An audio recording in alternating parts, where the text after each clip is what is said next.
നാം ഓരോരുത്തരും ജീവിതത്തിൽ ഒരുപാട് ന്യൂനതകൾ ഉള്ളവരാണ്. അല്ലാഹു സുബ്ഹാനഹു വ തആല മനുഷ്യരെ സൃഷ്ടിച്ചത് തന്നെ വളരെ ബലഹീനമായിട്ടാണല്ലോ. അപ്പോൾ സ്വാഭാവികമായും നമ്മുടെ ജീവിതത്തിൽ ഒരുപാട് പാകപ്പിഴവുകൾ, അപാകതകൾ, ന്യൂനതകൾ വന്നു ഭവിക്കുക തന്നെ ചെയ്യും. എങ്ങനെയാണ് നമ്മുടെ ശരീരത്തിൽ ന്യൂനതകൾ ഉണ്ട് എന്ന് മനസ്സിലാക്കുകയും അതിനെ തിരുത്തപ്പെടേണ്ടത് എങ്ങനെയാണെന്ന് നമ്മൾ മനസ്സിലാക്കണം. പണ്ഡിതന്മാർ അതിന് 4 വഴികൾ നമുക്ക് പഠിപ്പിച്ചു തരുന്നുണ്ട്.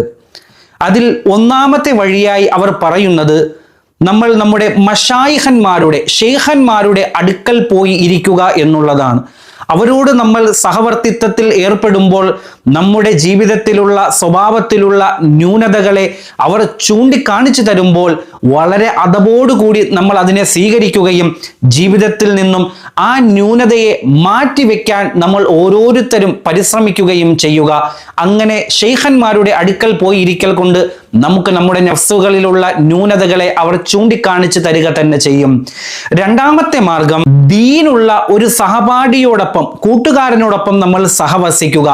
ചങ്ങാതി നന്നായാൽ കണ്ണാടി വേണ്ട എന്നല്ലേ? അപ്പോൾ നമ്മുടെ ജീവിതത്തിൽ എന്തെങ്കിലും ന്യൂനതയുള്ളവരാണെങ്കിൽ ദീനുള്ള ഒരു കൂട്ടുകാരൻ ഉണ്ട് എങ്കിൽ നമ്മുടെ പോരായ്മകളെ അവർ ചൂണ്ടിക്കാണിച്ചു തരികയും അവൻ കാണിച്ചു തരുന്ന ആ ന്യൂനതകളെ നമ്മുടെ ജീവിതത്തിൽ നിന്നും നമ്മൾ പരമാവധി മാറ്റാൻ ശ്രമിക്കുകയും ചെയ്യണമെന്ന് പണ്ഡിതന്മാർ പറയുകയാണ്. മൂന്നാമത്തെ മാർഗമായി അവർ പറഞ്ഞു തരുന്നത്, നമ്മൾ പൊതുജനങ്ങളിലേക്ക് ഇറങ്ങിച്ചെല്ലുക.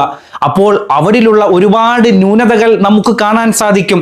ആ ന്യൂനതകൾ നമ്മുടെ ജീവിതത്തിൽ ഉണ്ടോ ഇല്ലയോ എന്ന് പരിശോധിച്ചുകൊണ്ട് ഉണ്ട് എങ്കിൽ അവകളെ പൂർണ്ണമായും ജീവിതത്തിൽ നിന്നും നമ്മൾ ഒഴിവാക്കുന്നവരായി മാറൽ കൊണ്ട് നമ്മുടെ ശരീരത്തിലെ ന്യൂനതകളെ മാറ്റാൻ സാധിക്കുമെന്നാണ്. നാലാമതായി പണ്ഡിതന്മാർ നമുക്ക് പഠിപ്പിച്ചു തരുന്നു, നിങ്ങളുടെ ശത്രുക്കളിലേക്ക് നിങ്ങൾ നോക്കുക. നിങ്ങളോട് വൈരാഗ്യമുള്ള ആളുകൾ നിങ്ങളുടെ മുഖത്ത് നോക്കി തന്നെ നിങ്ങളുടെ ന്യൂനതകളെ വിളിച്ചു പറയുന്നതാണ്. അവർ വിളിച്ചു പറയുന്ന ആ ന്യൂനതകളെ നമ്മൾ മനസ്സിലാക്കുകയും നമ്മുടെ ജീവിതത്തിൽ നിന്നും അവകളെ നമ്മൾ പൂർണ്ണമായും മാറ്റി നിർത്തൽ കൊണ്ട് നമുക്ക് നല്ലൊരു മനുഷ്യനായി മാറാൻ സാധിക്കുമെന്ന് മഹാരഥന്മാരായ പണ്ഡിതന്മാർ നമുക്ക് പഠിപ്പിച്ചു തരികയാണ്. അതുകൊണ്ട് ഈ 4 മാർഗങ്ങളിലൂടെ നമ്മുടെ ശരീരത്തിലുള്ള ന്യൂനതകൾ എന്തെല്ലാമാണെന്ന് നമ്മൾ മനസ്സിലാക്കുകയും അവകളെ മുഴുവനും ജീവിതത്തിൽ നിന്ന് പാടെ മാറ്റി നിർത്തി നല്ല ഒരു മനുഷ്യനായി മാറാൻ അള്ളാഹു നമുക്ക് തൗഫീഖ് നൽകി അനുഗ്രഹിക്കുമാറാകട്ടെ.